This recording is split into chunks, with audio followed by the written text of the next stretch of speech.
Alors bonjour à toutes. Aujourd'hui, ce soir, nous allons parler de la psychologie des qualités et la psychologie des qualités et de l'art thérapie évolutive. Comment les deux psychologies, la psychologie des qualités c'est évidemment inspiré de la psychosynthèse et l'art thérapie évolutive qui donc est vraiment notre note de l'école Plénitude. Donc je suis entourée de deux personnes passionnées qui vont pouvoir me poser des questions si vous avez envie, qui sont des art thérapeutes évolutifs, donc qui ont peut-être pratiqué, qui connaissent. Mais ça fait toujours du bien d'avoir de nouveau un échange sur ce travail et sur cette importance de la thérapie et de la psychothérapie et des accompagnements en insistant sur les qualités de l'être. Parce que très souvent, on aurait tendance à se laisser un peu engluer ou aspirer par le passé et par les souffrances de l'humanité. Donc, nous, avec Alain Brett, on pense vraiment que la psychologie du futur, la psychologie de l'ère du Verseau, sera une psychologie qui sera orientée vraiment sur les qualités de l'être. Et aussi, on va s'inspirer du mouvement transpersonnel. On s'appuie sur le mouvement transpersonnel qui est devenu maintenant notre mouvement évolutif. Et quand le mouvement transpersonnel a été créé, le mouvement de psychologie transpersonnelle, dans les années 70, il a été créé par une rencontre entre Roberto Assagioli, psychiatre italien de l'époque du début du siècle, qui est mort en 1974, qui est un être exceptionnel, parce que Assagioli était non seulement un psychiatre, il était un thérapeute qui a créé le mouvement de la psychosynthèse, une nouvelle voie de psychologie, et il a rencontré Abraham Maslow, et ensemble ils ont commencé à parler du mouvement transpersonnel. Mouvement transpersonnel différent du mouvement personnel. On va voir qu'il y a des points communs, mais qu'il y a beaucoup de différences parce que c'est un peu comme une étape supplémentaire, un regard nouveau, un regard élévateur qui va permettre d'ouvrir une nouvelle voie, qui est la voie du mouvement transpersonnel et qui continue les mouvements psychologiques, parce que la psychologie évolue toujours. Puisque les êtres humains évoluent et qu'ils sont tous et que une façon de travailler avec l'humain à une époque ne va plus correspondre à la génération d'après. Donc c'est important que ce soit la psychologie, que ce soit l'art-thérapie, que ce soit l'art-thérapie évolutive. Il y a toujours des nouvelles visions, des changements, des choses à adapter et à transformer pour s'adapter à la génération qui arrive. Donc à l'époque, Roberto Assagioli a intégré dans la psychologie la spiritualité contemporaine, particulièrement la psychologie d'Alice Bailey. Alors, Roberto Assagioli avait une mère qui s'est beaucoup intéressée à la théosophie. Donc on va retrouver ce que je vous ai dit aussi dans la conférence sur la spiritualité. C'est-à-dire que pour moi, la psychologie ne peut pas exister sans la spiritualité, puisque dans la vision globale de l'humain, en psychologie transpersonnelle et en psychologie spirituelle, on va intégrer l'âme, on va intégrer on va dire par exemple que l'inconscient, dans l'inconscient, il y a plusieurs plans. Tout le monde, il n'y a pas qu'un seul inconscient dans lequel on macère. Il y a un inconscient inférieur, un inconscient moyen et un supraconscient, c'est-à-dire une conscience très élevée, dans laquelle il y a énormément de qualité, d'énergie et de vibrations subtiles, lumineuses, pleines d'amour. C'est difficile de dire qu'est-ce qu'une qualité, parce que la qualité d'une personnalité, elle va se manifester par des actes, elle va se manifester par des paroles, elle va se manifester par des regards, par une vision, par un système de croyances. Mais donc c'est à la fois, les qualités, ce sont à la fois des énergies. Donc ça c'est Alain quand il vous parle des 7 rayons, il vous parle des 7 énergies de l'homme. Des 7 énergies qui sont des grandes énergies spirituelles qui descendent et qui vont se mettre en forme, en qualité, comme l'amour, le rayon 2, la volonté, le rayon 1, la connaissance, hein, un autre rayon, le rayon 5, la créativité et la création, tout ça ce sont des qualités. Et donc tout ça c'est issu aussi de la spiritualité ou de la vision de l'ère du Verseau et du Nouvel Âge. C'est-à-dire que si on regarde dans le passé, et quand on est thérapeute, on rencontre beaucoup de gens qui vont aller chercher le passé, qui vont aller chercher des références passées, ou des modèles passés, ou qui vont s'appuyer sur des croyances qui correspondent à leur histoire, donc de leur passé. Alors, c'est vrai qu'en développant le développement transpersonnel, c'est transpersonnel, ça veut dire au-delà de la personnalité. Donc, dirigé vers l'âme. Et en fait, l'âme, elle n'a pas de passé. Parce que l'âme, elle est dans l'instant présent. Elle est présence. D'ailleurs, souvent, on dit je suis présence, je m'identifie à l'être. Quand on veut être lié à l'âme, on travaille sur la qualité justement de la présence à l'instant, la présence à l'autre, la présence à l'amour. Donc Assagioli, c'était pas simplement un psychiatre, ce que je voulais vous dire, c'était aussi un sage.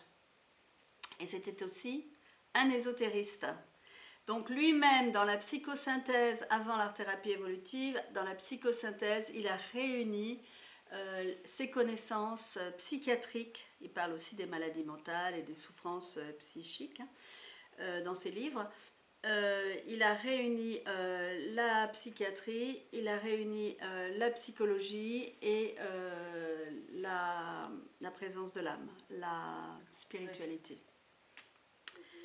Il a connu Alice Bailey et il a fondé, il a représenté en Italie, il a été le représentant de l'école ésotérique d'Alice Bailey, qui s'appelle l'école Arcane. Donc il n'est pas simplement quelqu'un qui a regardé un petit peu la psychologie, la spiritualité contemporaine, il est rentré dedans et il a été le disciple d'Alice Bailey. C'est peut-être pour ça d'ailleurs que Roberto Assagioli n'est pas très connu en France, alors que c'est un très grand.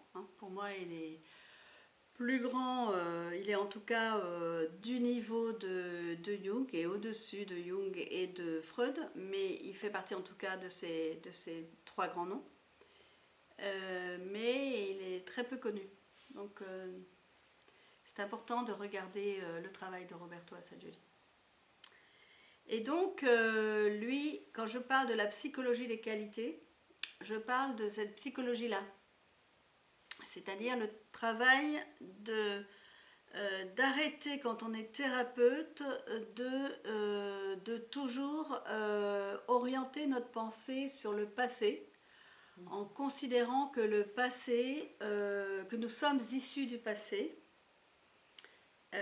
Nous avons vécu des choses, mais d'ailleurs nous n'avons pas forcément réagi de la même façon, chaque personne ayant réagi différemment à son histoire. Si en plus on croit en la réincarnation, ou on a une vision spirituelle de vastitude, l'âme, elle a tellement d'expérience, tellement que elle n'est pas arrêtée à une expérience. Elle prend le fruit de l'expérience et elle en fait une force. Donc dans la psychologie des qualités, il y a aussi cette notion de se dire que notre chemin, il nous a amené à développer certaines qualités de façon naturelle. quand on naît, quand on vient, on a une histoire, on a des identifications. C'est Assa Jolie qui a parlé des identifications, c'est-à-dire l'idée que vous avez la personnalité et vous avez l'âme. Vous avez ce qu'on appelle en psychologie le moi et le soi. Le moi, la personnalité, c'est aussi l'ego. Et l'ego a besoin, pour exister, de s'identifier à des traits de caractère, à une représentation de lui-même, à des modèles du passé. Le travail de la psychologie des qualités, c'est aussi, au lieu de se laisser identifier par des modèles anciens, son père, sa mère, sa famille, ou le fait de ne pas avoir eu de famille, donc de reproduire quelque part des représentations qui nous ont été montrées, hein, des modèles parentaux. Ça, c'est un peu plus la psychologie qui devient de plus en plus ancienne ou obsolète. Bien sûr qu'il y a beaucoup de gens qui s'attachent à ces représentations et qui se pensent ressembler ou être comme les parents. Surtout qu'il y a l'histoire après avec les scientifiques, avec l'histoire des gènes et l'histoire des reproductions. Donc ça, c'est la vision scientifique, hein, qu'on est physique et qu'on est complètement induit par notre cerveau et par nos gènes. La vision de la psychologie des qualités, la vision spirituelle, la vision évolutive, c'est que on arrive dans un contexte, on arrive dans un lieu dans lequel il y a souvent une problématique familiale, hein, mais il y a aussi des ressources qui nous sont montrées, et qu'après, ça va être à nous, avec notre conscience. Donc en psychologie évolutive, il y a cette importance de la conscience. Cette importance d'observer et de regarder sa vie. Alors, dans le mouvement transpersonnel, dans la psychologie des qualités, dans la psychologie évolutive, il y a l'idée que l'ego se construit et qu'il se choisit et qu'il peut toujours se créer. Il peut créer ce qu'il a envie d'être. Il n'est pas dépendant de son passé. D'ailleurs, quand on forme avec Alain, des fois on montre des films où il y a ce qu'on appelle des résurrections, des transformations, où l'être qui était lourd, sauvage, a une prise de conscience, hein, et tout d'un coup il décide d'être autre chose et il décide de donner, de transmettre. Il y a un film comme ça qui était très beau, hein, ça s'appelle comment ? Rédemption, je crois. D'un homme qui était en prison parce qu'il avait été voilà, un chef de gang. Et en prison, il s'est aperçu, il a observé sa vie, il a fait le point et il a décidé de changer. Donc le travail des qualités, c'est aussi que quand on n'a pas une qualité, on peut la travailler. On peut décider de la développer. On peut décider de l'éveiller et de la faire grandir en nous. Cet homme a même été nominé 2 fois au prix Nobel de la paix. Voilà, cet homme a écrit il avait après... 61 assassinats à son compte, donc transformation radicale. Voilà, et en fait, il avait été en effet élevé dans un milieu de mafieux, donc il était devenu un mafieux, et il explique dans le film et dans son livre aussi, parce qu'il écrivait des livres pour les enfants et les jeunes, qu'il avait cette vision, qu'il y avait le loup et l'agneau, et qu'il a décidé que lui, il allait être un loup, c'est-à-dire qu'il allait être l'agresseur, parce que sinon il serait l'agressé. Donc dans ce milieu-là, il a exprimé ça, il a vécu ça, mais en prison, il a changé, et il a décidé d'écrire des livres pour témoigner dans les ghettos, écrire des livres pour les enfants et pour les jeunes. Ce qui s'est passé, c'est qu'il a quand même été condamné à mort, parce que c'était aux États-Unis. Ils ne l'ont pas gracié, par exemple. Ce qui est extrêmement dommage, mais c'est comme ça. Il a fini condamné à mort. Mais sa vie est très belle et c'est ce qu'on appelle une rédemption. Alors là, on peut penser quand même qu'il y a aussi une action de l'âme et une intervention de ce qu'on appelle aussi dans les mouvements transpersonnels un état modifié de conscience, un moment où il y a eu une extase ou quelque chose, ou un état où il s'est réveillé. Il s'est réveillé d'un état ancien. Et il a retrouvé son énergie, il a retrouvé sa vie. C'est comme s'il avait récupéré sa vie et qu'il avait décidé d'en faire quelque chose de bénéfique, de servir le monde. Donc à n'importe quel moment, on peut décider de changer sa vie.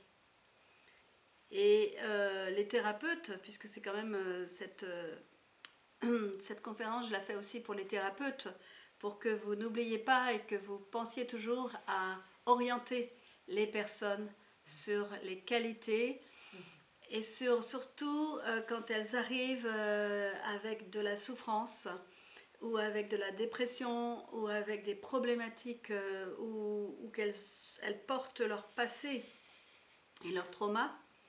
Bien sûr qu'il va falloir évacuer le trauma, c'est-à-dire qu'il va falloir en parler ou le dessiner ou déposer l'émotion qui est restée parce que ces personnes ont besoin d'être écoutées. Mais à la fois, en même temps qu'elles sont écoutées, c'est important qu'elles soient dirigées. Donc pour nous, en art-thérapie évolutive, comme il y a la notion d'évoluer, d'évolutive, il y a cette notion de direction, d'amener l'énergie dans une direction. Ce qu'on appelle en ésotérisme, l'énergie suit la pensée. On dirige sa pensée vers un but. Et on ne laisse pas la personne tourner en rond dans son ego et dans ses souffrances, comme on fait des fois quand on parle à quelqu'un et qu'on raconte pour la 100e fois la même histoire, parce qu'on ressasse les choses. Bon, mais ça on peut le faire seul ou avec les amis, mais il y a un moment donné, le thérapeute, enfin nous dans notre formation on insiste là-dessus, on insiste sur l'idée qu'il y a une qualité à saisir et à montrer à la personne la qualité qui est en train de chercher à s'éveiller ou à se montrer. Par exemple, une personne est très en colère, elle est en colère, elle a fait des thérapies, elle est en colère contre sa mère. Dernièrement, j'ai une amie qui était là, qui me montre une lettre, elle dit voilà, je vais envoyer cette lettre à ma mère, j'en ai marre. Je lui dis, je dis écoute, tu vois, cette lettre, c'est pas possible, c'est important que tu ne l'envoies pas. C'est important que tu n'envoies pas cette lettre. Parce que ta mère, elle n'est pas capable de recevoir ça, elle n'est pas capable de le comprendre, parce qu'il y a aussi des niveaux de conscience. Donc on ne peut pas comme ça penser qu'on peut dire tout à tout le monde, et on peut dire, parce que notre ego a envie d'être entendu, notre ego a envie d'être compris et a envie de dire les choses à la personne concernée qui, elle, ne peut pas les entendre. Ne peut pas les entendre parce qu'elle a trop soit parce qu'elle ne comprend pas, parce que ça ne correspond pas à son mode de pensée, ou soit parce que elle se sentirait trop coupable et elle serait et donc son système de défense, qu'en psychologie on appelle son système de défense, va se mettre en système comme un peu un crabe qui hop se ferme, et il va y avoir une difficulté à se comprendre, et ça va plutôt envenimer les choses.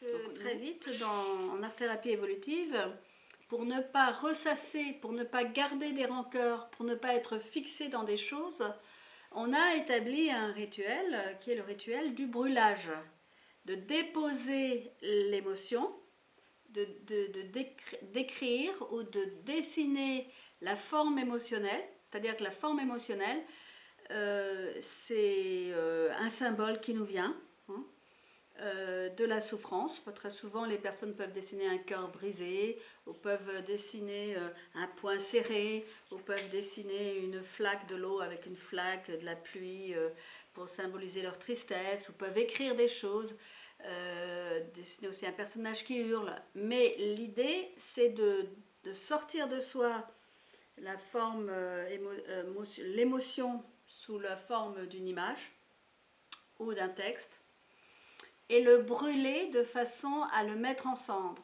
Le brûlage est un acte alchimique qui va permettre de mettre en cendre. Et le regard de la personne qui brûle voit l'objet se mettre en cendre. Elle voit l'image qu'elle avait se devenir de la cendre, et l'inconscient reçoit aussi l'information que ça se met en cendre. Donc c'est très très puissant. Et c'est tellement puissant qu'il y a des fois des personnes, comme la personne par exemple, m'a dit: ah bah non, pour l'instant je garde la lettre, je vais réfléchir, je vais pas la brûler tout de suite. Enfin maintenant elle m'a dit qu'elle allait la brûler, mais voilà, je vais réfléchir parce que j'ai pas trop envie de brûler ce dessin, ou j'ai pas trop envie de brûler ça, parce que j'y tiens encore. C'est la notion d'attachement, qu'on est attaché à des images qui sont déjà obsolètes, qui sont déjà anciennes, ou qui ont été des images du passé, mais qui sont restés en nous.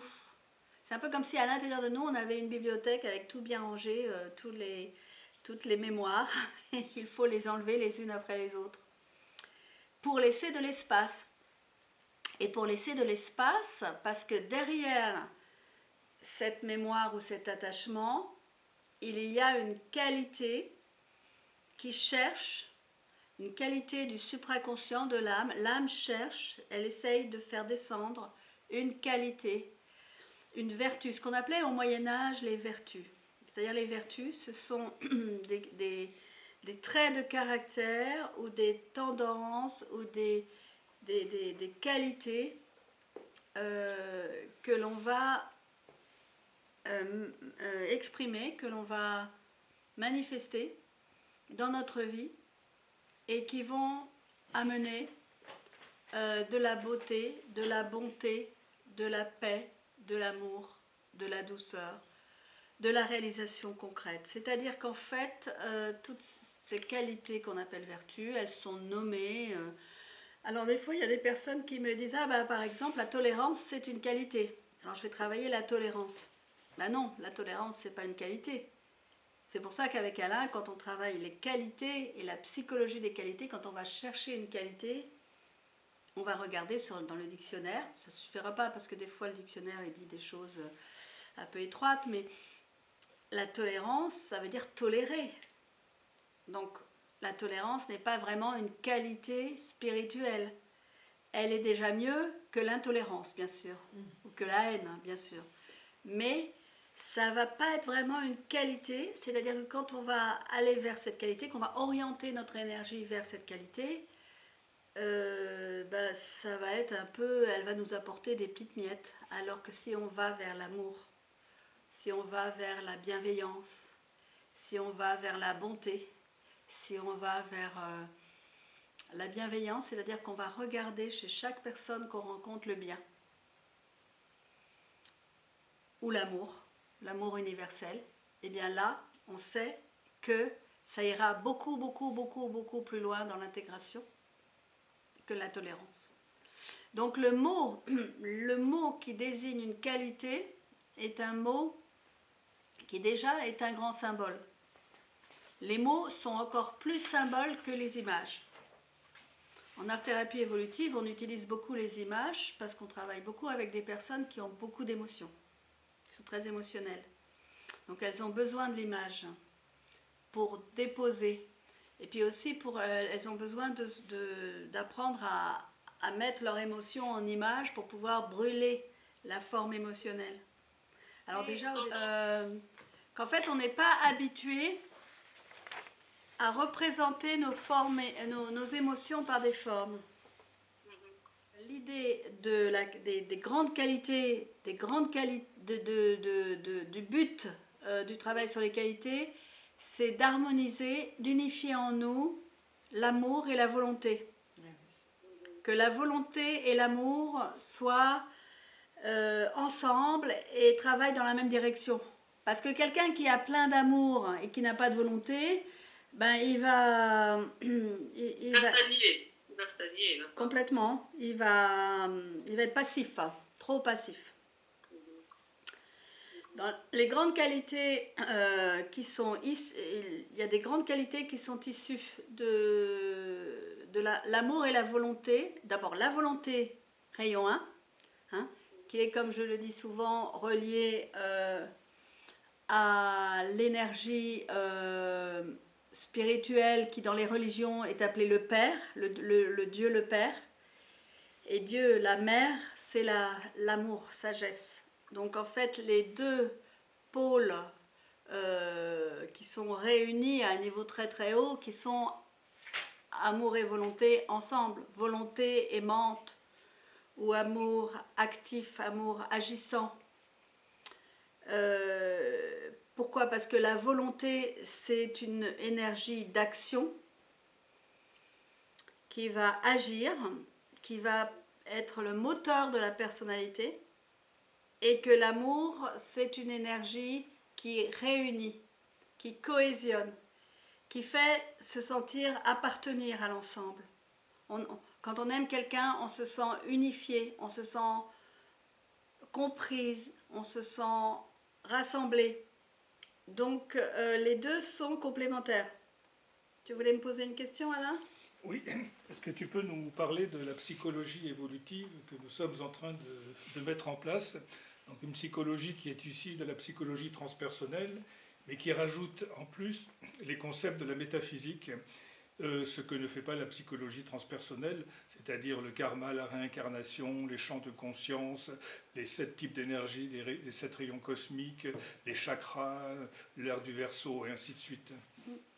Oui, nous, notre travail actuellement, d'abord, depuis 2000, j'ai beaucoup développé avec Alain et avec Catherine Vallée, on a développé l'art-thérapie évolutive et j'ai beaucoup écrit et réfléchi sur cette notion d'utiliser l'art et la psychologie, mais le mot évolutif, il est beaucoup plus vaste que juste l'art-thérapie évolutive. Le mot évolutif, c'est un mot qu'Alice Bailey utilisait beaucoup, la notion d'évolution. La notion d'évolution, ça veut dire qu'il va falloir évoluer aussi dans nos systèmes de croyances et les réunir à la psychologie. Et c'est vrai que dans le mouvement transpersonnel, que ce soit Sajioli ou Maslow ou Groff, ils n'ont pas du tout parlé d'ésotérisme. Sajioli l'a fait un tout petit peu avec quelques patients spécialisés, mais il n'a rien écrit. Enfin, il a écrit quelque chose dessus, mais ça n'a jamais été publié. Il a fait ça un peu timidement, parce que c'est vrai que dans les années 30, 40, 50, c'était peut-être prématuré. Maintenant, on peut penser que maintenant c'est prêt, parce qu'il y a beaucoup de personnes qui sont en quête. Alors évidemment, il y a aussi des personnes qui essayent de faire croire que l'ésotérisme c'est mauvais. L'ésotérisme c'est une science, c'est la science des énergies, le fait que tout est énergie. Et en effet, la science aussi qui nous dit que nous ne sommes pas qu'un corps de matière physique, mais dans la psychologie évolutive, on va mettre en avant la présence de l'âme. Donc s'il y a l'âme, si l'âme existe, on peut penser qu'elle se réincarne, qu'elle prend des corps et des véhicules différents. Donc la psychologie évolutive, elle va aussi réunir les connaissances orientales et les connaissances occidentale, l'ésotérisme d'Alice Bailey, les grands auteurs comme Sri Aurobindo, comme Blavatsky, comme Elena Blavatsky, comme Steiner, parce que tous ces êtres-là qui sont des grands philosophes, qui ont une grande connaissance et qui sont des êtres très intelligents, donc intellectuels et à la fois pleins d'amour, ils sont allés chercher les informations au-dessus de l'intellect.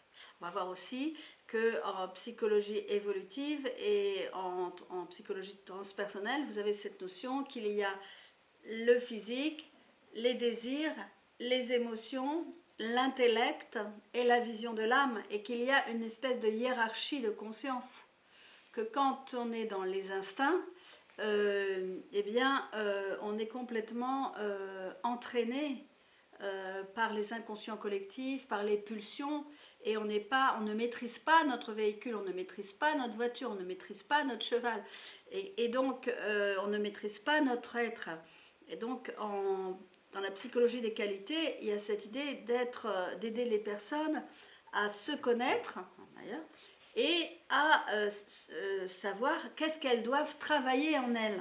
C'est pas simplement de dire papa, maman m'ont pas aimé, j'ai besoin d'amour, j'ai été maltraitée, mais qu'est-ce que je dois développer en moi? Quelles sont mes qualités, qu'est-ce que mon âme demande à mon ego de développer? C'est-à-dire quelle est la prochaine marche à monter de mon évolution personnelle?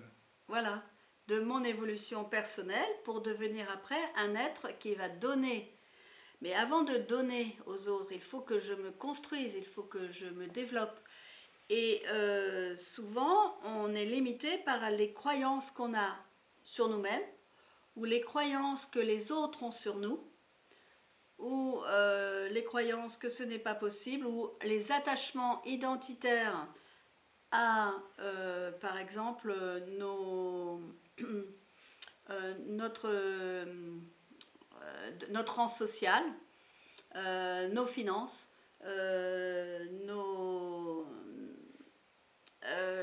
dons de notre famille, les traditions. Traditions, c'est terrible les traditions. Les traditions nous enferment complètement.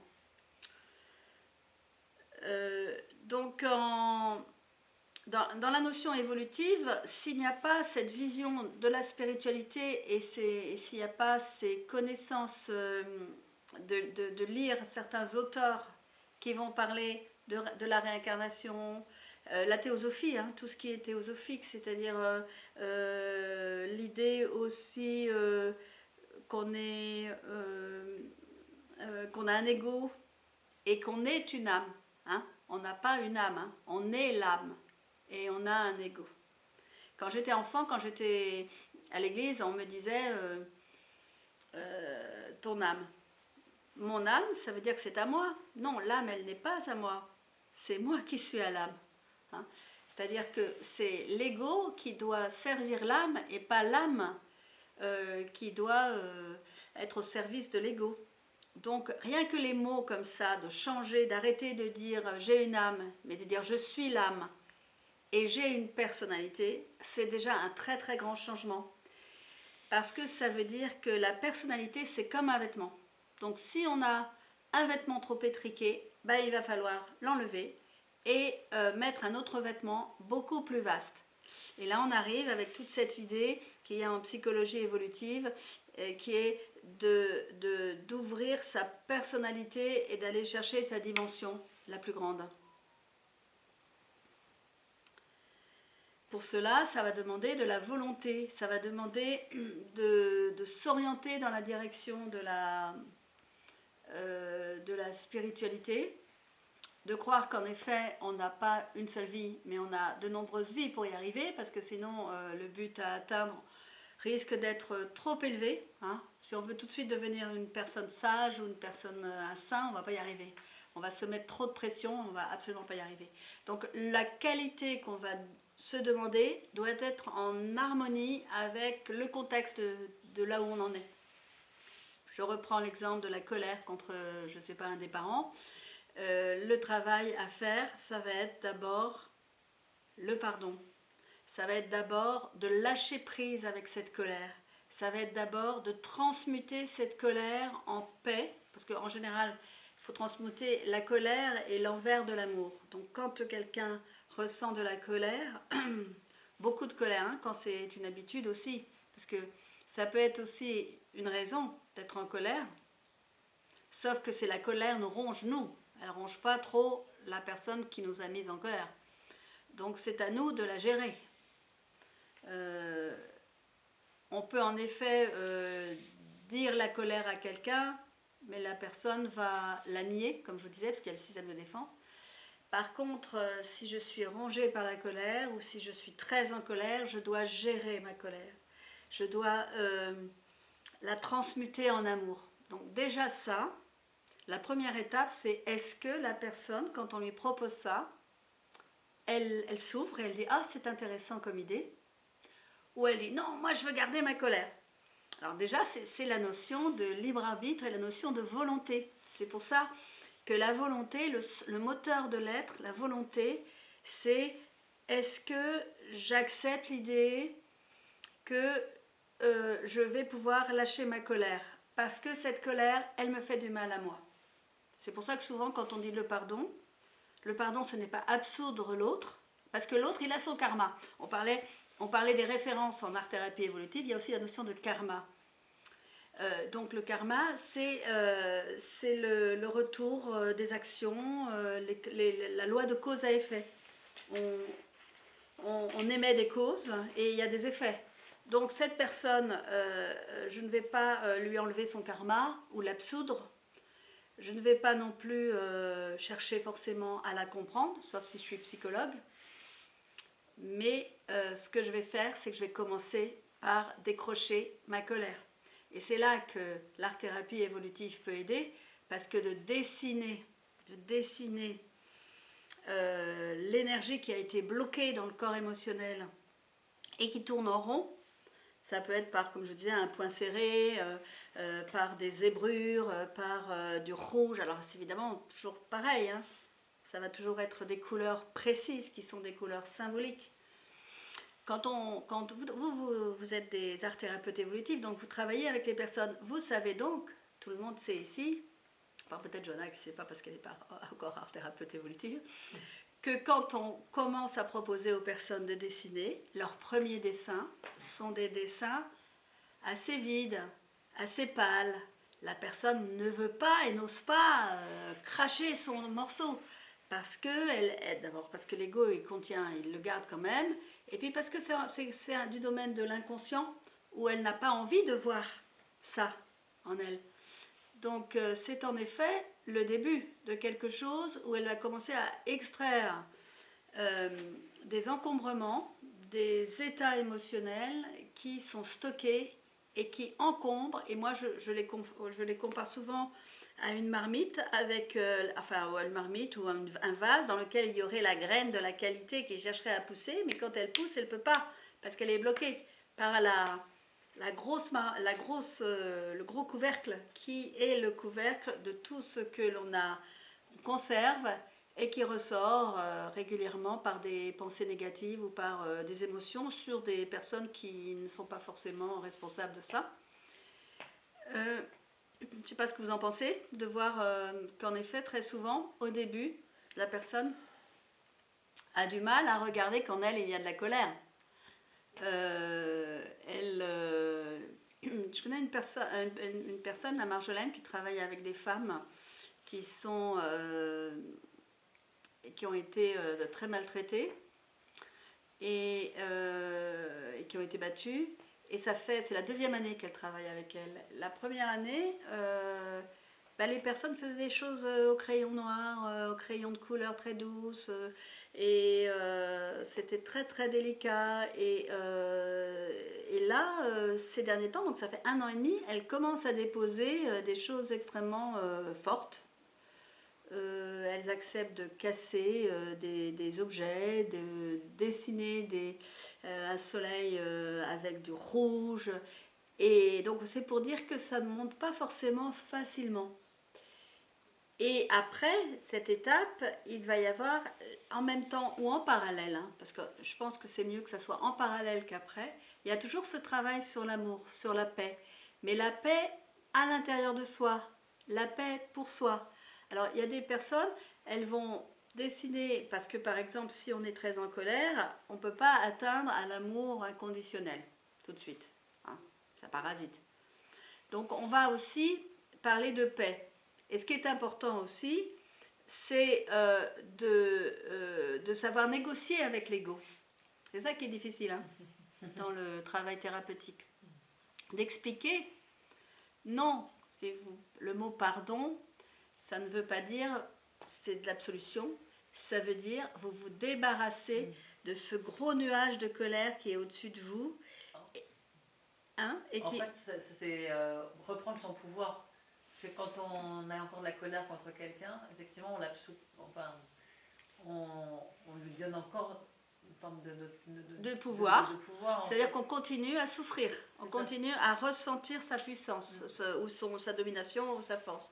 Ou on continue à macérer dans une émotion qui a été provoquée par la personne ou pas, parce que ça peut être aussi illusoire. Hein. C'est pas forcément toujours réel. Ça dépend un peu des traumas. Mais c'est réel dans le corps émotionnel. C'est-à-dire même si ça n'est pas... c'est l'ego qui en a fait un état de souffrance.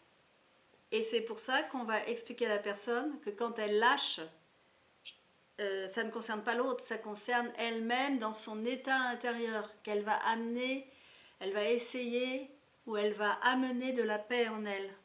C'est pour ça que très souvent, avant de travailler les grandes qualités de l'amour et de la volonté, moi, dans les 3/4 du temps, je propose de travailler la paix, l'apaisement. D'abord parce que c'est une qualité dont on a beaucoup besoin,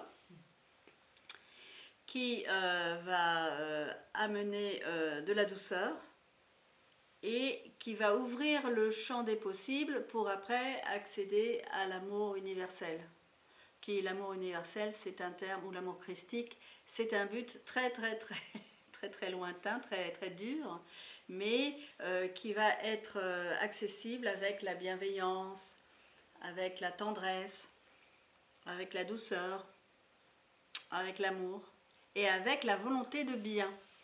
La volonté de bien étant une qualité qui est la volonté de faire le bien, la volonté d'amener la bonté dans ses actes et dans ses paroles. Donc tout ce travail des qualités, c'est pour insister, parce que sur les réseaux sociaux et partout, vous voyez, on parle beaucoup des traumas, enfin en ce moment on parle des traumas, on parle des souffrances, on parle des passés, on parle des ancêtres et des traumatismes, mais du coup, comme l'énergie suit la pensée, on vitalise énormément tout ça. Et je pense que c'est très important de ne pas oublier ce travail sur les qualités. Les vertus, dès qu'on se sent descendre, aller chercher la qualité qui va nous remonter. Peux-tu nous parler du processus d'identification créatrice ? Oui, alors voilà, c'est sûr, c'est important. Donc, une fois qu'on a trouvé la qualité, alors comment va-t-on trouver la qualité ? C'est dans l'échange thérapeutique avec qu'on va trouver l'état difficile, souffrant, ou ça peut être la colère, ça peut être la tristesse, ça peut être la dépression, ça peut être la peur, ça peut être la haine, ça peut être tout ça. Et derrière, il y a toujours l'envers. Et l'envers, c'est la joie, l'amour, la paix, la confiance dans la vie. Bon, c'est souvent la confiance dans la vie qu'on va travailler, la paix, l'amour, la joie, la volonté. Et tu me disais que tu voulais que je parle de l'identification créatrice. Oui. C'est-à-dire que autant on a des modèles souffrants, autant des modèles élévateurs, on n'en a pas beaucoup. Donc nous, avec Alain, par exemple, dans les films, dans les livres, on cherche des modèles. Et une des étapes pour travailler, c'est quelles sont les personnes que vous estimez, quelles sont les personnes que vous admirez. Quand on travaille sur les parents qui sont des symboles, quelles sont les qualités que vous reconnaissez à vos parents ? Parce que toutes les qualités que vous allez reconnaître à vos parents, donc vous allez mettre votre ego de côté pour reconnaître les qualités de vos parents et pour reconnaître tout ce qu'ils vous ont donné. Même si vous êtes fâché pour un petit truc, c'est pas grave. Quelles sont les qualités extraordinaires que vos parents vous ont montrées ? Eh bien, vous pouvez être sûr qu'après, vous allez regarder ces qualités et vous allez voir que vous les avez en vous. Mais que peut-être que vous les mettez un peu de côté pour pas trop ressembler à votre père ou à votre mère. Dans ces cas-là, il faut absolument accueillir les qualités des parents. Et après, les parents étant, c'est un peu freudien, c'est un peu les personnes qui nous entourent au début, quelles sont les qualités des êtres que vous estimez, que vous admirez ? Moi, je sais que dans ma construction, je me suis beaucoup appuyée sur des êtres d'exception, comme Nicolas et Elena Roerich, qui sont des grands artistes. C'est un couple aussi, donc ça m'a permis de m'identifier aussi dans mon couple avec Alain à Nicolas et Elena Roerich, qui sont des... D'ailleurs, ça a marché, puisque maintenant Alain est devenu peintre. Donc, vous voyez, ça marche vraiment bien. Le fait d'aller chercher des modèles, d'aller chercher quels sont les modèles, les personnes que l'on admire, et s'identifier à elles. On ne va pas devenir elles, hein, mais on va prendre, on va se relier à leur énergie. Alors évidemment, quand on est chrétien, on va se relier au Christ, mais on va se relier aussi avec des personnages importants qu'on admire, avec des êtres qu'on a rencontrés dans notre jeunesse qui ont été modèles, des professeurs, des thérapeutes, Par exemple, quand j'ai découvert Maslow, j'ai trouvé chez Maslow, Maslow c'est un être qui a écrit son dernier livre, sa Bible s'appelle Être humain. Dans Être humain, il parle beaucoup du processus créateur. Et il parle beaucoup du fait qu'on peut... lui, il avait rencontré des êtres qu'il trouvait magnifiques. Et il s'est dit, mais pourquoi en psychologie, on s'intéresse toujours à la souffrance et au trauma et qu'on ne s'intéresse pas à la réalisation. Donc il a étudié que faire pour être des êtres réalisés. Et dans son livre Être humain, il énonce toutes les qualités qu'il faut pour être un être réalisé. Je vous en donne quelques-unes. Par exemple, la présence, être présent à l'instant présent. Être joyeux, ne pas conserver justement toutes les rancœurs, savoir lâcher prise. Bon, il s'est beaucoup inspiré aussi du Tao, savoir lâcher prise, savoir aussi se donner des buts. Se donner des buts, ça veut dire qu'est-ce que j'ai envie de vivre, qu'est-ce qui va me rendre vivante, vivant, qu'est-ce qui va me rendre... au lieu de demander quel est le problème que vous avez, qu'est-ce qui va vous sortir et va vous montrer va vous donner du dynamisme, va vous donner de l'enthousiasme. Vous voyez, par exemple, là j'ai des cartes que l'on met quand on travaille une qualité. Eh bien, la qualité de l'enthousiasme, c'est quelque chose qui va faire remonter quand on est en descente. Qu'est-ce que j'ai envie de créer pour me donner de l'enthousiasme ou la confiance? Donc si j'ai une qualité, si je choisis une qualité que j'ai envie de vitaliser, donc en thérapie, on va en effet regarder où j'en suis dans ma vie et quel est le problème. Si c'est par exemple que j'élève des enfants et que ça me fatigue et que les enfants, j'en peux plus parce que j'ai trop d'enfants, là je vais travailler sur l'amour. Sur la bonté et le fait de mettre juste le mot amour et de le regarder tous les jours ou de l'avoir quelque part dans la maison, ça va faire un ancrage. À chaque fois, hop, je vais regarder et je vais dire, ah oui, c'est vrai, il faut que je parle avec amour. Alors il faut que je... Voilà. Alors il faut, oui, il faut. Alors il y a des thérapeutes qui disent, non, il ne faut pas dire il faut. Bon, d'accord. Si on ne dit pas il faut, on est plutôt dans la sphère, oui d'accord, mais si on veut travailler sur la volonté, il y a bien un moment donné où il va falloir faire un effort. Ce qu'Assa Jolie appelle le faire comme si. Faire comme si j'étais la personne que j'admire. Alors, ça peut être des modèles, hein, comme, je ne sais pas, des modèles comme Emma Flint, ça peut être des modèles comme... Elena Rorick, George Sand, moi j'adore George Sand, ou Christia Silf qui s'est dit la réincarnation de George Sand. Donc ce sont des êtres qui avaient un don. Donc quand j'ai envie d'écrire, je vais m'inspirer, je vais me dire bon je m'imagine, je n'ai pas, mais j'aimerais bien avoir l'inspiration de George Sand. Eh oui, il est content. J'ai un chien qui se roule sur le tapis, qui est très content.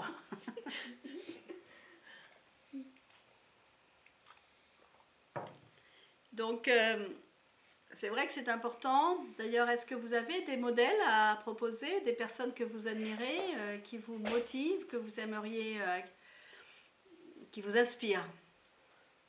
Ça dépend évidemment de vos activités. Des personnes qui ont créé des choses importantes, qui ont Montessori par exemple. Moi j'aime bien regarder aussi les biographies. Alors dernièrement j'ai relu une biographie de Joséphine Baker. Quand j'avais 20 ans, j'étais fascinée par Joséphine Baker. Je ne connaissais pas sa biographie, mais c'était une femme de volonté. Elle était extrêmement volontaire parce qu'elle avait vécu dans les ghettos à New York, enfin je ne sais pas si c'était à New York ou en Californie, aux États-Unis. Elle avait été victime de racisme. Et elle était extrêmement dynamique et volontaire. Rien ne pouvait lui résister. Et donc, elle a commencé par danser et puis elle a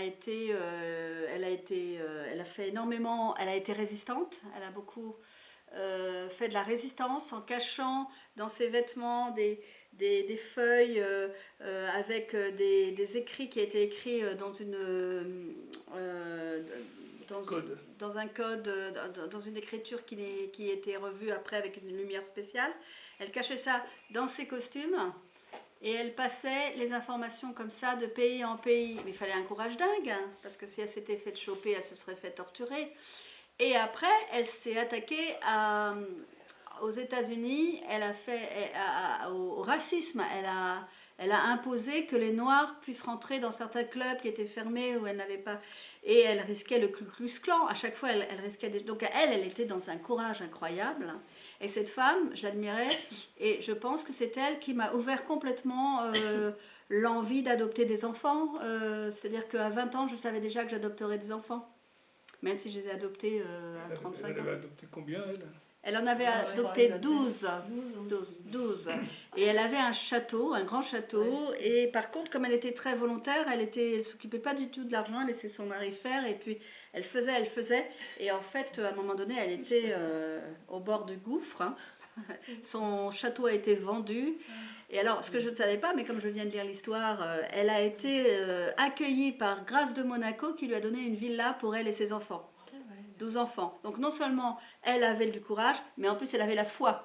Parce que quelque part, elle a toujours eu une ouverture et une aide. Elle a toujours eu des aides. Donc ça, je dis ça parce que Joséphine Baker, donc pour les jeunes aussi, quand on travaille avec les jeunes, il faut leur conseiller des biographies ou leur raconter des histoires de personnes, mais qui ont vraiment vécu, qui sont des personnes.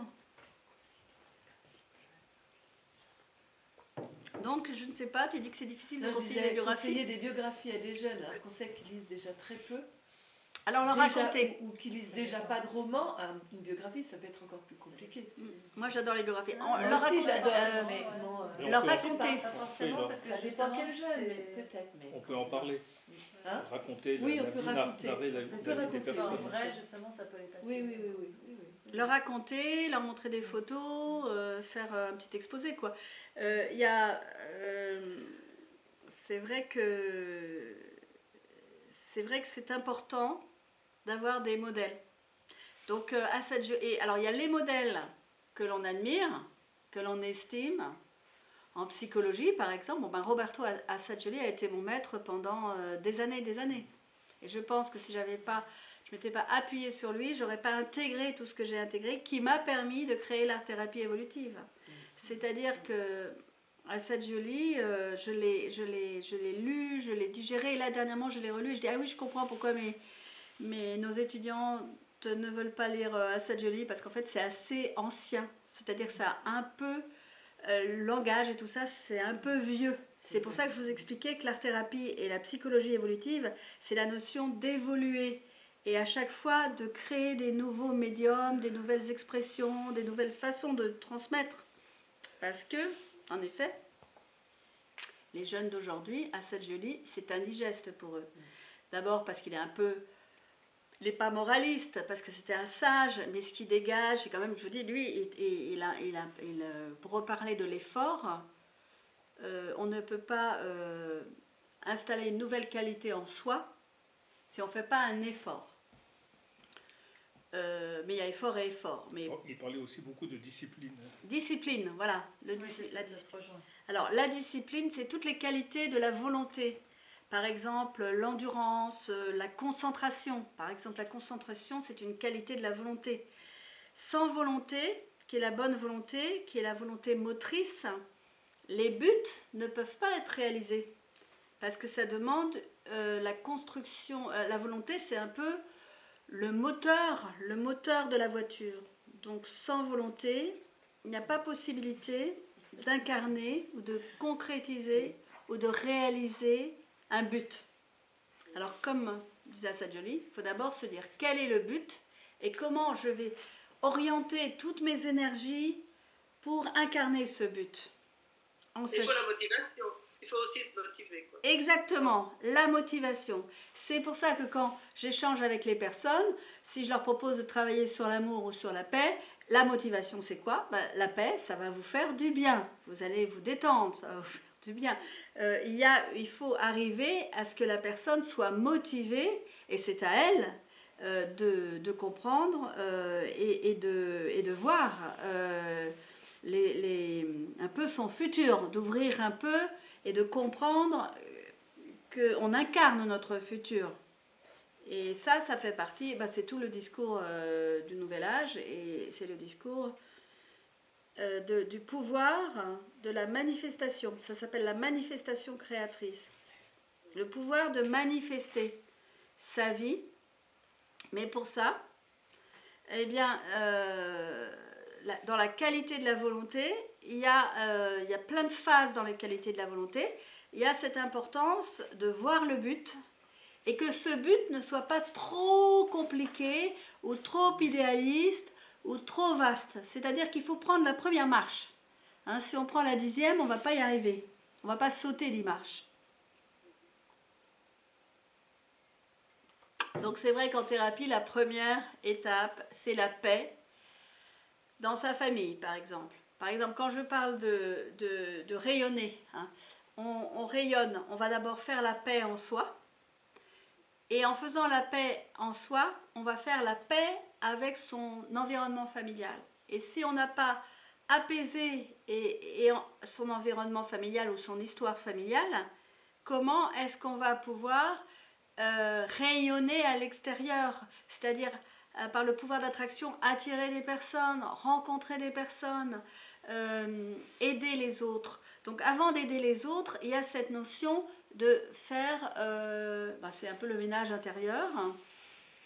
Et ceci, c'est se connaître et pardonner ou bénir ou couper les liens couper les liens de souffrance avec les êtres de sa famille. Alors comment on fait ça? On va utiliser des lettres de pardon, des lettres de paix, avec toutes les personnes avec lesquelles il reste des liens d'attachement, de souffrance. Les liens d'attachement, de souffrance, comme on dit, si on croit en la réincarnation, donc par rapport à l'idée de réincarnation, c'est que si on n'a pas libéré les liens de souffrance, de colère, de haine, de tristesse, de dépendance et tout ça, eh bien dans une vie prochaine, on rencontrera de nouveau la personne avec laquelle on ne s'est pas détaché des liens d'attachement, de souffrance. Donc il y a les attachements de souffrance, ce qu'on appelle les liens égotiques ou ce qu'on appelle les liens karmiques de souffrance, parce qu'il y a des karmas aussi d'amour, d'affection, mais ça reste toujours au niveau de la personnalité, les liens karmiques. Et vous avez les liens dharmiques, qui sont les liens d'âme à âme. Donc ce nettoyage se fait, ça c'est la psychologie personnelle, où on va nettoyer, on va apaiser ces liens, et on va chercher à se libérer du passé, ou en tout cas couper les liens avec le passé de souffrance, et regarder ce qu'on a reçu. Alors il y a cette notion de lien de couper avec les rancœurs, qui rancent le cœur, donc qui ferment le cœur, mais il y a déjà l'ouverture du cœur, et il y a ensuite les remerciements ou les bénédictions. Alors ça, souvent, c'est un peu zappé par l'ego, parce que l'ego, il n'aime pas trop regarder ce qu'il a reçu. Mais l'ego, c'est important, comme je vous disais, d'écrire les qualités des parents, par exemple,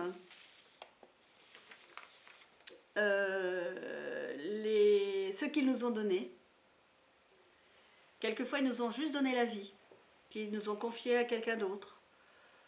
Ou la vie nous a confié à quelqu'un d'autre qui a continué le travail. Bon, ça, c'est dans le processus de l'adoption. Ou alors, ils nous ont donné des modèles. Ou des fois, ils nous ont appris ce qu'il ne fallait pas faire. À ce moment-là, on va aller chercher plutôt les qualités qui étaient cachées, qui n'ont pas été forcément exprimées, mais que nous, on va pouvoir exprimer. Parce que quelque part, au niveau du supraconscient, dans l'âme, on a toutes les qualités possibles. On n'a pas des qualités liées à nos gènes ou à nos familles, on a toutes les qualités qu'on veut.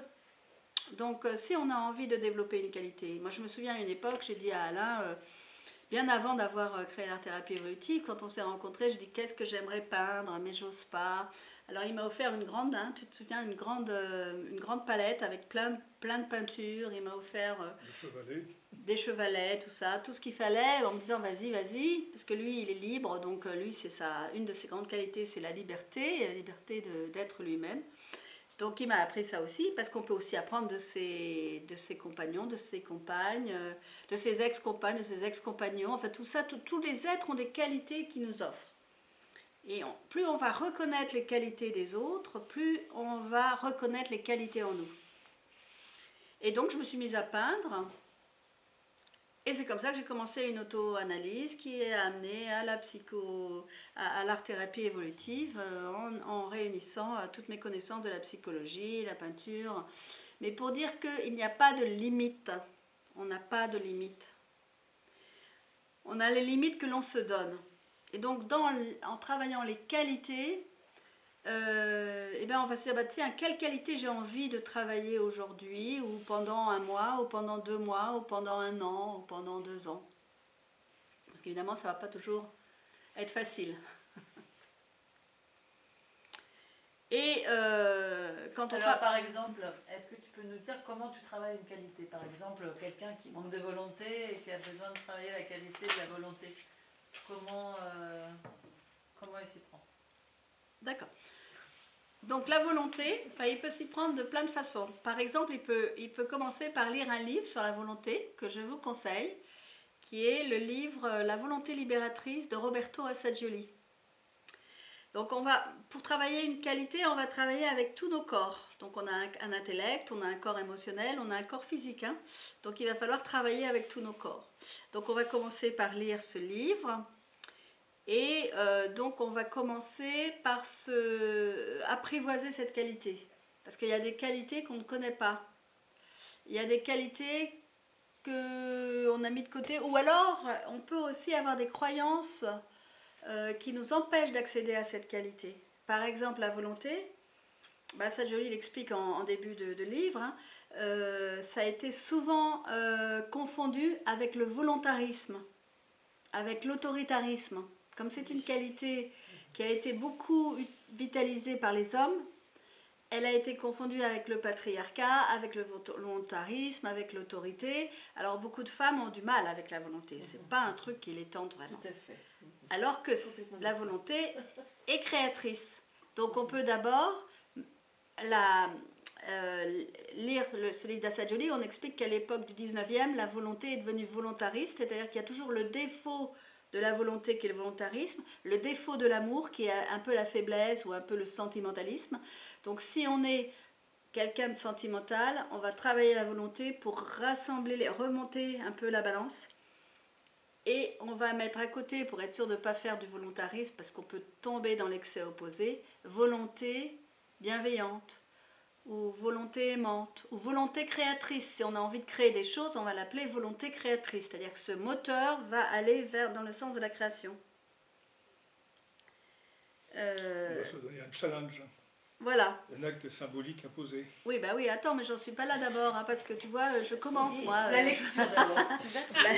J'en suis à la lecture, mais en effet, qu'il va falloir aussi poser des actes de volonté.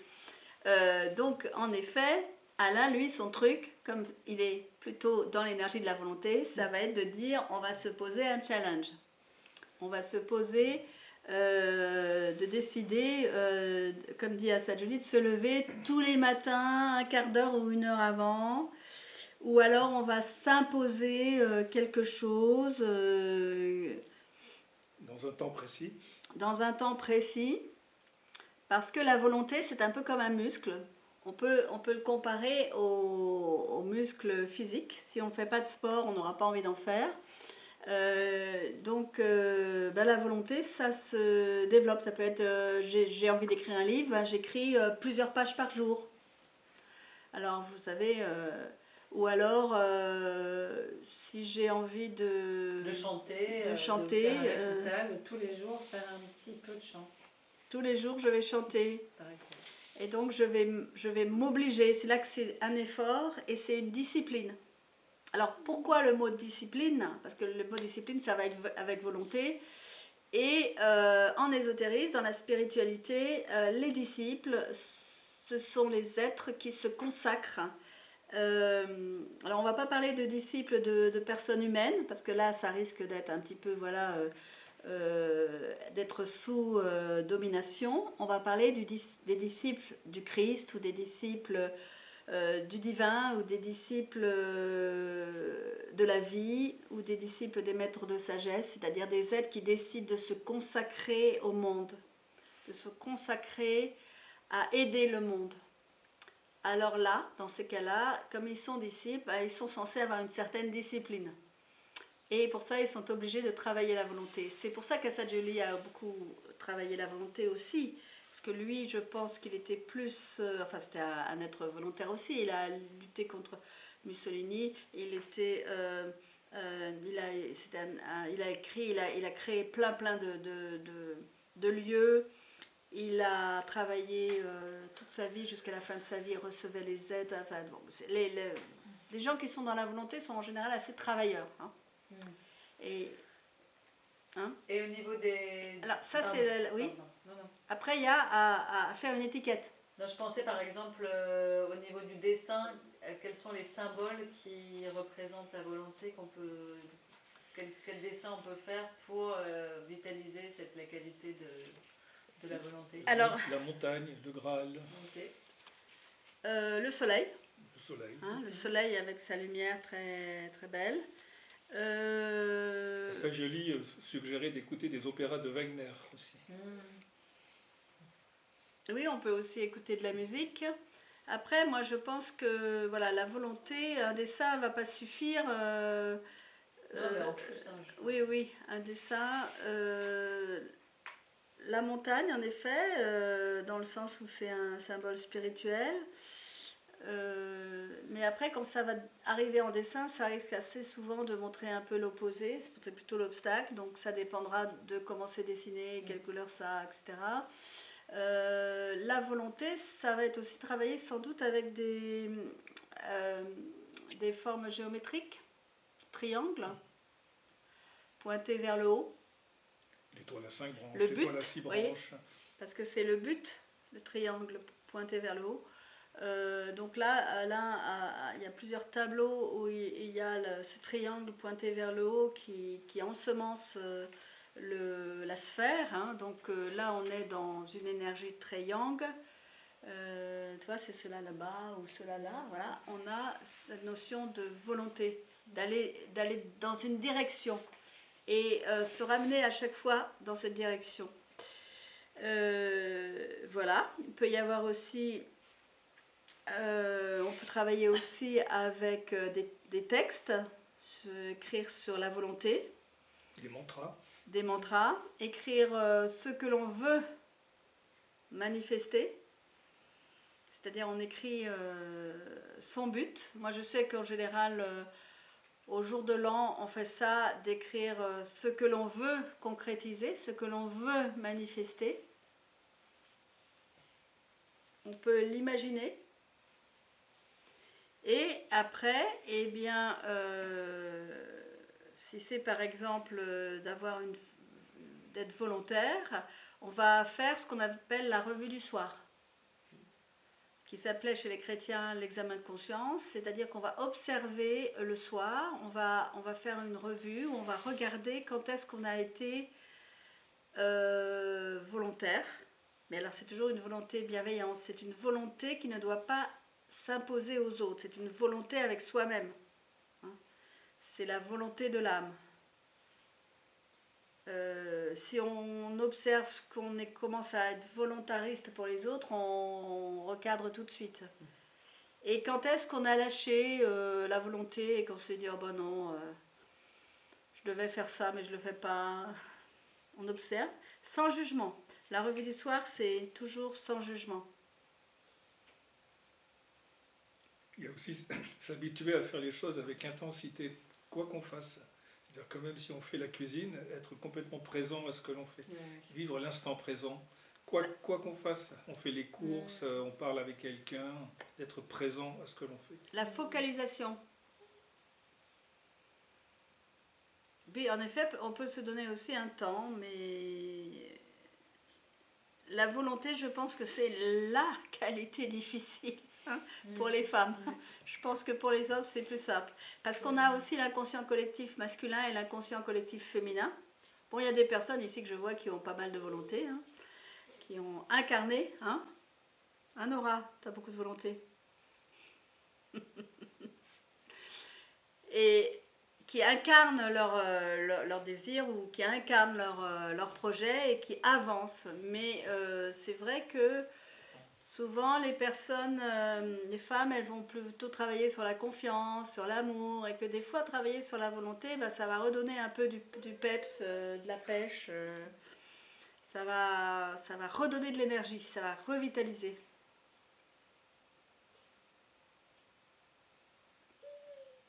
Alors, il va falloir faire un mantra, créer un mantra, et il va falloir se placer, s'aligner, c'est-à-dire commencer par s'apaiser au niveau physique, s'apaiser au niveau émotionnel, s'apaiser au niveau mental, aller chercher la volonté de l'âme,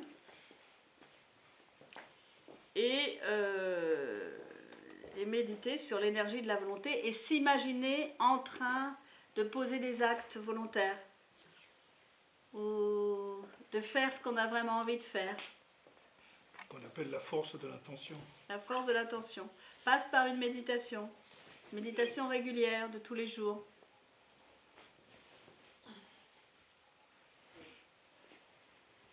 Et si on axe notre intention sur la volonté, il y a un moment donné, en effet, on va observer, est-ce que j'ai développé la volonté ? Est-ce que je suis plus volontaire qu'avant ? Alors la volonté, ça peut être aussi décider, par exemple moi je vais à mon cours de yoga, ça me demande beaucoup d'efforts parce que c'est fatigant le vendredi matin. Ça s'appelle aussi muscler sa volonté en s'obligeant à faire quelque chose. Parfois ça peut être aussi entre amis,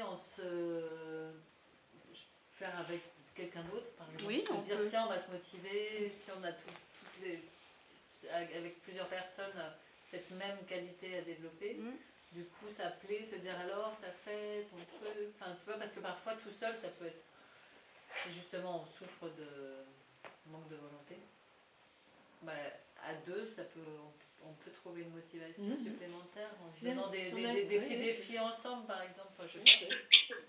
Oui. Si on a une tendance à procrastiner, c'est qu'on a des problèmes de volonté.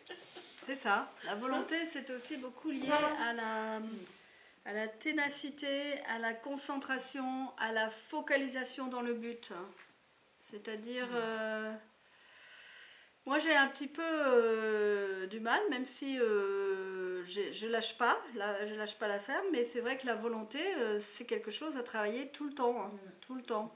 Il y a une persévérance aussi. Il faut la persévérance, il faut persévérer. Il faut continuer à travailler. Et c'est vrai qu'après l'époque du 19e siècle où il y a eu de l'autoritarisme et de la volontarisme, il y a eu donc justement, ce qui a amené à Sadhguru aussi en travaillant sur la volonté libératrice, c'est qu'en psychologie, il y a eu toute une croyance avec Freud et avec la découverte de l'inconscient en Occident, l'inconscient qui était très connu en Orient depuis très longtemps. Il y a eu cette idée qu'il suffisait de déverser ses traumas et que ça suffisait. Alors que dans la réalité, s'il n'y a pas la volonté d'aller chercher les qualités, de transformer sa personnalité, de développer les traits de caractère qu'on n'a pas et de faire des efforts, rien ne bougera. On restera dans un passif où où on macérera plutôt même dans le passé. Bon, l'ego a tendance à dire, bah voilà, si je suis comme ça, c'est à cause du passé. Non. Alors c'est vrai que les personnes volontaires, elles ont en général beaucoup de elles réalisent beaucoup plus, elles concrétisent beaucoup plus. D'ailleurs, si on regarde nos modèles, si on regarde des gens comme Montessori, si on regarde des gens comme cet homme-là que j'ai vu dernièrement, hein, Freinet. Freinet, les novateurs, les créateurs, ceux qui inventent des choses, ça demande beaucoup de volonté. Parce que ça demande de ne pas lâcher. Alors il y a le lâcher-prise qui est de lâcher prise avec notre passé, mais par contre ne pas lâcher avec notre but, notre focalisation. Et tracer, et continuer, et ne pas se décourager. C'est pour ça que la volonté est associée au courage. La qualité du courage, elle est associée. Elle est associée parce que le courage, c'est pas simplement se battre, c'est aussi ne pas se décourager. Et le découragement est une grande stratégie de l'ego qui attaque les êtres de conscience, les êtres qui veulent changer les choses. Parce que quand on change les choses, je sais bien de quoi je parle, puisque dans le milieu de l'art-thérapie, je suis quand même une novatrice. Quand on propose des choses différentes, quand on propose des choses nouvelles, qu'est-ce qui va se passer? Eh bien, on va se heurter aux forces d'inertie. Ça, c'est de l'ésotérisme. Et la psychologie évolutive, il y a un aspect directivité. On dirige en disant, là, vous êtes en train de vous laisser aller dans le passé. Est-ce que ça vous sert à quelque chose? C'est-à-dire, on utilise aussi son aura de thérapeute pour être un peu le parent, entre guillemets, de la personne et de l'aider à gravir la marche. C'est-à-dire qu'on ne va pas lâcher le morceau. C'est-à-dire que même si la personne, elle le lâche, le thérapeute, il ne le lâche pas, le morceau. Et il lui dit, alors peut-être qu'elle peut partir en colère, hein, la personne, mais elle peut aussi se dire, oh là là, en effet, j'ai besoin d'aide, j'ai besoin d'avancer. Et donc, quelquefois, il faut la secouer un peu en lui disant, bon, on a pas mal travaillé sur le passé, maintenant on va travailler sur le futur. Qu'est-ce que vous avez envie d'installer? Qu'est-ce que vous avez envie de créer? Qu'est-ce que vous avez envie de changer? Est-ce que vous avez envie de rencontrer quelqu'un? Est-ce que vous avez envie de trouver un appartement, de devenir autonome, de trouver un travail, d'aimer plus vos enfants, d'avoir plus de moments amoureux? Est-ce que vous avez envie... Alors, l'envie, le désir, c'est pas mauvais quand c'est dirigé dans le sens de la volonté et de la création. Hein? Donc, cette passivité, en plus, on est dans une société où on est envahi d'écran. Hein? Donc, on passe notre vie, moi je passe ma vie à dire, je ne vais pas ouvrir mon ordinateur. Bon, je suis obligée, hein, parce qu'on est obligé. Mais il faut des moments de ressourcement. Et aussi, c'est pareil, je pense que c'est important de lutter contre la dépression, contre la passivité et contre la machine qui nous amène à une espèce de truc passif. Hein. Le courage et l'action et la volonté, c'est le contraire de cette passivité. Donc, il y a un moment donné, et il va falloir de toute façon... diriger la personne en lui disant, bon, il faut que vous notiez vos désirs. Pourquoi? Parce que les désirs, c'est ce qui va être la motivation. Et des désirs qui sont réalisables avec une histoire de marche. Hein, je ne vais pas désirer, comme je disais toujours, je ne vais pas désirer être danseuse étoile parce que là c'est mal parti, vu mon âge et vu mes muscles. Donc... Et pourquoi pas? Et pourquoi pas? Non, si. Étoile, j'ai dit, hein, pas danseuse, je suis danseuse. Mais étoile, parce que j'ai connu comme ça une personne qui m'avait dit ça, ma mère m'a empêchée d'être danseuse étoile, donc je lui ai dit, dessinez, elle a dessiné la danseuse étoile et en fait c'était... elle faisait l'arabesque, mais c'était tellement raide. Et en fait, c'était sur la raideur, le contrôle.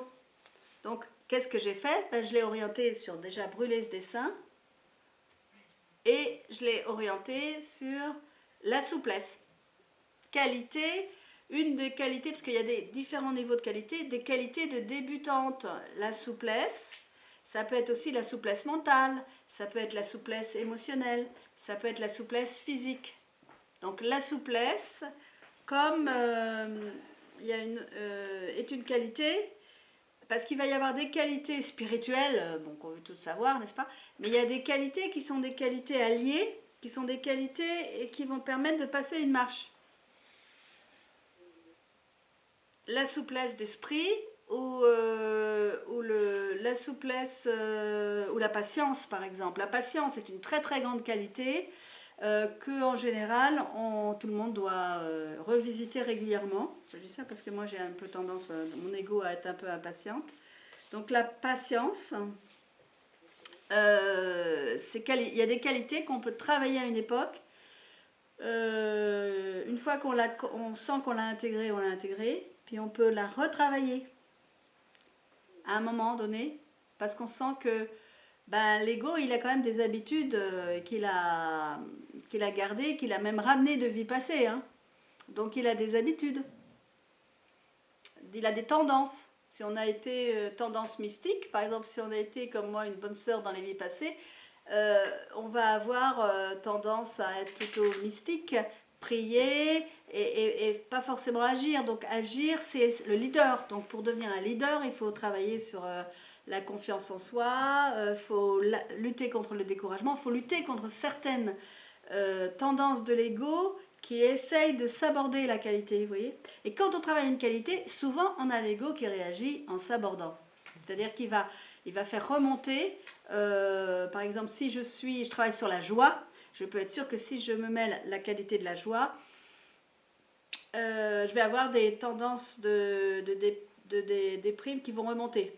Parce que c'est quand on travaille une qualité, tout ce qui dans le corps émotionnel et le corps mental, mais aussi les croyances qui n'est pas d'accord, remonte. Et c'est là qu'on fait un travail de thérapie. Parce qu'on continue à s'axer, par exemple, sur la patience, mais l'impatience va arriver. Ou on continue à s'axer sur la joie, mais la dépression va arriver. Donc quand la personne va arriver en disant « Oui, je comprends pas, je travaille sur la joie, mais je suis hyper déprimée en ce moment. » Dessinez votre dépression et on va la brûler. Et on va évacuer ce qui est en train de remonter, parce qu'il y a comme une lutte intérieure entre les tendances de la personnalité de l'ego, qui est habitué, parce que c'est bien confortable de rester toujours dans la même chose. Donc il y a une lutte intérieure entre moi, je suis quelqu'un de dépressif, et la joie, qui est souvent la qualité de l'âme. Souvent, la qualité de l'âme est opposée au défaut de l'ego. Vous voyez ? Oui, oui. Souvent, moi par exemple, quand j'étais enfant, j'étais très introvertie. Et dans ma vie d'adulte, une fois que je me suis épanouie et que je me suis autorisée à explorer et que j'ai compris qu'il fallait épanouir ma personnalité, c'est-à-dire la faire se réveiller et s'épanouir et à oser faire, je me suis mise à être quelqu'un de parole, une personne de parole. Or, quand j'étais enfant, j'étais carrément repliée sur moi. Donc, vous voyez, donc il y a l'ego qui pourrait très bien se dire je suis quelqu'un de timide et le déploiement qui est la qualité de l'âme. Mais bon, déjà expliquer ça et puis travailler sur la qualité sans qu'elle soit non plus trop inaccessible. Par exemple, c'est pour ça que si la personne est dépressive, on va peut-être pas forcément lui proposer tout de suite la joie, même si on sait que c'est la joie qui est dans son âme, qui est l'âme. Par exemple, je me souviens d'une personne, elle a fait un dessin, c'était un de ses premiers dessins. Elle avait fait une femme et elle avait inversé elle avait un mot qui était marqué et je me souviens plus, elle l'a inversé et ça a fait joie. Et en fait, pendant des années, son travail, c'était d'accueillir cette joie. Et que ça ne soit pas une joie... Donc forcément, c'était quelqu'un qui se mettait en colère, qui était énervé, qui était très contrôlante, parce que tout ça, ça barrait sa joie. Ça l'empêchait d'accéder à la qualité de l'âme. Et parfois, ce que je constate aussi, c'est l'entourage aussi qui est habitué à voir une personne avec tel comportement et d'un coup il y a une évolution qui passe de la passivité par exemple au leadership, etc. Et que la personne qui est à côté va avoir du mal à l'appréhender en fait. Et du coup ça fait un espèce de conflit, ou en tout cas de... Elle peut-être renvoie même pour la personne qui évolue, peut-être parfois de faire machine arrière parce qu'elle a peur de ne plus être aimée de cette façon-là. Enfin, tu vois, c'est pour ça que dans les changements, très souvent, il y a aussi dans son environnement des personnes qui se détachent. Ouais. Parce qu'il y a des jeux d'ego, il y a des jeux de personnalité, il y a des jeux de rôle. Et quand, par exemple, on était une personne un peu indécise et qu'on on jouait celle qui ne savait pas, puis que tout d'un coup, on devient plus quelqu'un qui s'affirme. Quand on travaille l'affirmation, qui est aussi une qualité yang, qui est aussi une qualité que beaucoup de personnes ont à travailler. L'affirmation bienveillante, évidemment, toujours pareil avec le mot amour, ou l'affirmation aimante, ça veut dire que j'affirme, je m'affirme. Et bien évidemment, face à quelqu'un qui prenait du pouvoir ou qui avait un jeu de rôle où tout le monde se victimisait ensemble, évidemment qu'il va y avoir dans le changement des séparations ou des difficultés où la personne, on va tout d'un coup plus la rencontrer, ou un conflit qui va dire, parce que comme tout est énergie, toutes ces qualités sont des énergies, si j'émets des énergies différentes, parce que j'ai des qualités qui sont en train de s'épanouir, donc mon aura est différente, ma vibration est différente, parce que tout ça ce sont des vibrations. Donc si j'ai une pensée plus affirmée sur moi, ou j'ai plus confiance en moi, forcément les personnes qui avaient une résonance de non-confiance ou de soumission, ou qui allaient avec cette vibration-là, vont un peu disparaître de mon environnement. C'est pour ça que dans les thérapies, je trouve que c'est beaucoup plus difficile de faire de la psychologie des qualités, parce qu'il y a des vrais changements, que la psychologie sur le passé, la souffrance, parce que on reste dans son confort, on reste dans sa zone de confort et de connaissance et de reproche. Les personnes reprochent aux autres, à leur enfance, à leur passé, alors que en retravaillant sur ses qualités, on crée sa personnalité. On crée ce qu'on a envie d'être. On devient co-créateur de sa vie, co-créateur de sa personnalité, qui va être de plus en plus le miroir de l'âme. C'est-à-dire qu'elle va être de plus en plus en ressemblant à l'âme. Parce que l'idée, c'est d'aligner l'âme et l'ego. C'est ce qu'on appelle le mariage intérieur. Que l'ego soit le reflet de l'âme, avec les qualités de l'âme. Donc pour ça, le travail à faire, c'est de choisir des qualités qui vont être des beaux vêtements pour que l'ego soit des qualités. Alors des fois, s'affirmer avec violence, c'est pas une qualité, mais s'affirmer avec bienveillance devient une qualité essentielle pour le cheminement et la croissance de la personne. C'est le travail sur la croissance.